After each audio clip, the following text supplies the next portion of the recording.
श्लोक 10. अनेक वक्त्रनयन मनेकाद्भुत दर्शन अनेक दिव्याभरणं दिव्यानेकोद्यतायुधम. अर्थ: ते रूप अनेक मुखे व नेत्रयुक्त असून चित्र विचित्र अशा प्रकारचे होते. तसेच ते अनेक दिव्यालंकार आणि अनेक सुसज्ज अशा आयुधांनी युक्त होते. असे संजय इथे धृतराष्ट्राला सांगत आहेत.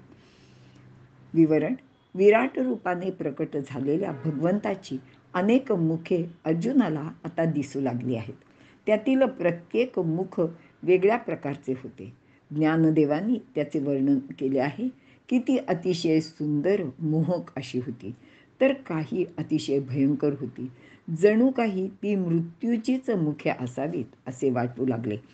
अतिशय अद्भुत, भयंकर, तर काही अतिशय सौम्य अशी होती. तो जिकडे पाहत होता तिकडे सर्वत्र अशा प्रकारची विविध मुखे त्याला दिसत होती. नंतर त्याला त्या मुखाचे वर विविध प्रकारचे नेत्र म्हणजे डोळे दिसू लागले. त्यामध्ये कमळाप्रमाणे सुंदर, ढगाप्रमाणे काळेभोर, पिंगट, विजेप्रमाणे तेजस्वी असे अनेक नेत्र किंवा नयन अर्जुन पाहत होता.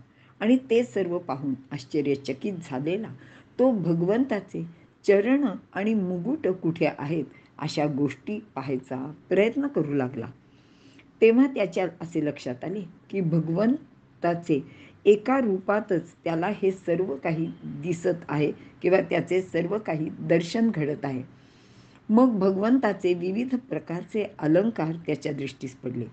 ते अलंकार अत्यंत तेजस्वी असे होते आणि त्याचबरोबर त्या विराट रूपाचे अनेकविध हातांमध्ये विविध अशी भयंकर शस्त्रे त्याला दिसू लागली.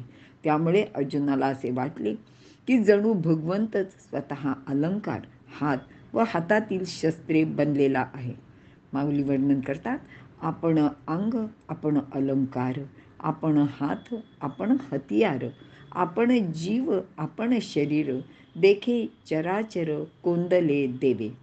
या एका ओवीत ज्ञानदेवाने भगवंताचे वर्णन केले आहे. भगवंताने सांगितले होते की या चराचर विश्वाला त्यांनीच व्यापलेले आहे. त्याचीच प्रतीती आता अर्जुनाला इथे येत आहे. तो आपली दृष्टी त्या भयानक शस्त्रांवरून भगवंताचे कंठावर व मुकुटावर स्थिर करण्याचा प्रयत्न करीत आहे. ते पुढील श्लोकात आपण पाहूया. तर थांबूया.